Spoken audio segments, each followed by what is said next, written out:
Welcome. In this video, I'll show you how to install the Shopify app.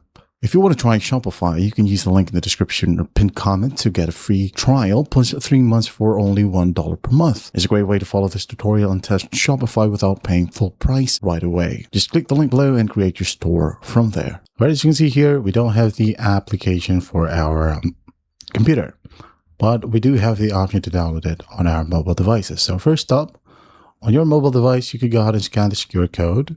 Okay, you can download the Shopify app or the Shopify POS app. Okay, so in our phone, just go ahead and find the App Store or Play Store. And then just find the search function and the search bar and just type down Shopify. Click on it, wait for it to load, and once it loads, go ahead and click on Install. Wait for the process to finish.